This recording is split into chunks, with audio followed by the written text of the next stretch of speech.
मेरे प्यारे बच्चों, आज मैं आप सभी को कक्षा 12 की पोयम नंबर 4 जिसका नाम है ए थिंग ऑफ ब्यूटी, जिसके राइटर हैं John Keats ji.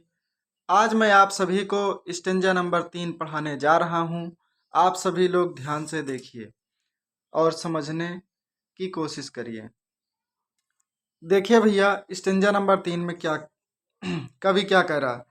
Such the sun the moon trees old and young sprouting a shady boon for simple sheep and such are daffodils with the green word they will in and clear rills that for themselves a cooling covert make against the hot season the mid forest break rich with a sprinkling of fair musk rose blooms।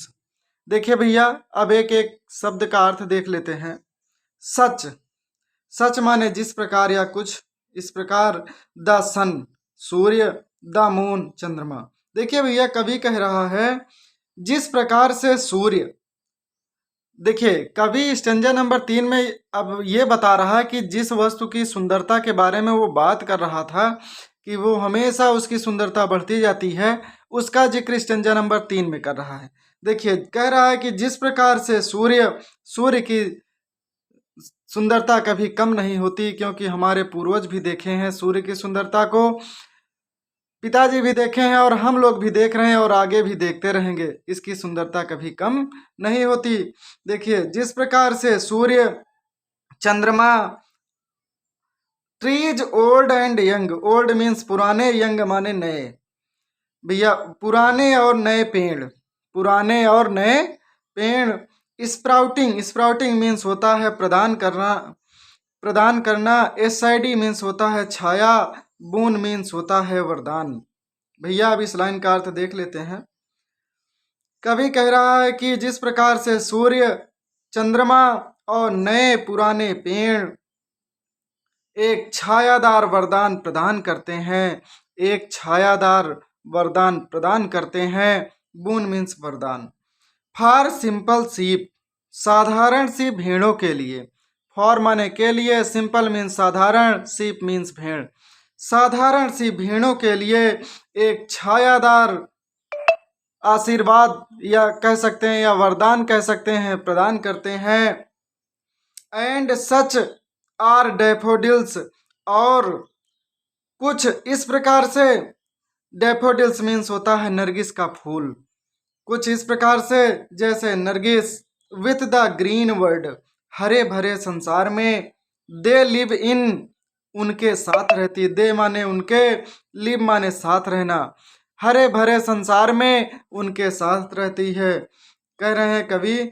और कुछ इस प्रकार से नरगिस का फूल भी हरे भरे संसार में उनके साथ रहता है, अर्थात कि सभी के साथ रहता है, कहने का मतलब है। And clear reels, clear means होता है स्वच्छ, रिल्स मीन्स होता है धाराएं, अर्थात कि नदियों की जो छोटी छोटी धाराएं होती है उनकी जिक्र कर रहा है कवि।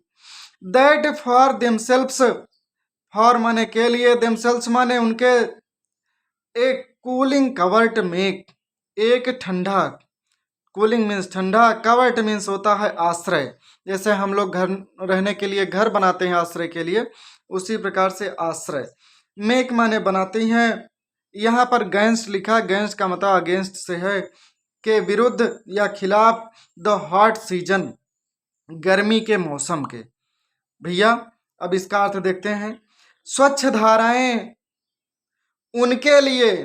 भैया, उनके का भाव यहाँ पर जंगली जानवरों से है या जानवरों से है। उनके लिए एक ठंडा आश्रय बनाती हैं गर्मी के मौसम के विरुद्ध या गर्मी के मौसम के खिलाफ। अर्थात कि कवि के कहने का मतलब है कि देखिए भैया, गर्मी के दिनों में गर्मी चाहे जितनी पड़े, परंतु जंगली जानवर और जितने भी हैं जाकर नदियों में बैठ जाते हैं, क्योंकि उसमें से उनको ठंडक प्रदान होती है।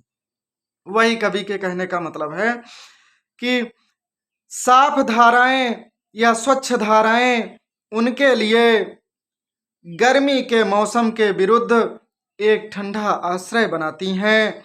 The mid forest break rich with a sprinkling of fair musk rose blooms. देखिए भैया, मिड मीन्स होता है मध्य या बीच में, फॉरेस्ट मीन्स जंगल, ब्रेक मीन्स होता है झाड़ी, रिच मीन्स भरी हुई है, यहाँ धनी से नहीं मतलब भरी हुई है, विथ मीन्स से, ए स्प्रिंकलिंग, स्प्रिंकलिंग मीन्स होता है सुगंध से, ऑफ फेयर, फेयर मीन्स होता है स्वच्छ, मस्क मीन्स होता है कस्तूरी, रोज मीन्स होता है गुलाब, ब्लूम्स माने खिलते हैं। अब देखिए भैया, इस लाइन का अर्थ देखते हैं। कवि कह रहा है कि जंगल के बीच में जो झाड़ियां हैं वो सुगंध से भरी हुई हैं। जंगल के बीच में जो झाड़ियां हैं वो सुगंध से भरी हुई हैं। किसकी? फेयर, सुंदर या स्वच्छ, कस्तूरी गुलाब जहां खिलते हैं, या ऐसे कह लीजिए, इधर से अर्थ निकालिए, स्वच्छ कस्तूरी गुलाब जो खिलते हैं उनकी सुगंध से जंगल के बीच की झाड़ियां सुगंध से भरी हुई हैं। फिर से देख लीजिए भैया, जंगल के बीच में जो झाड़ियां हैं सुंदर कस्तूरी गुलाब जो खिलते हैं उनकी सुगंध से भरे हुए हैं। फिर से एक बार पूरे स्टेंजा का अर्थ देख लेते हैं हिंदी में। कवि कहता है भैया कि जिस प्रकार से सूर्य, चंद्रमा और नए पुराने पेड़ साधारण सी भेड़ों के लिए एक छायादार वरदान प्रदान करते हैं, और कुछ इस प्रकार से नरगिस का फूल जो हरे भरे संसार में उनके साथ रहता है, और स्वच्छ धाराएं उनके लिए गर्मी के मौसम के विरुद्ध ठंडा आश्रय प्रदान करती हैं, और जंगल के बीच में जो झाड़ियां हैं वो स्वच्छ कस्तूरी गुलाब जो खिले हुए हैं उनकी महक से या उनकी सुगंध से भरी हुई हैं। धन्यवाद।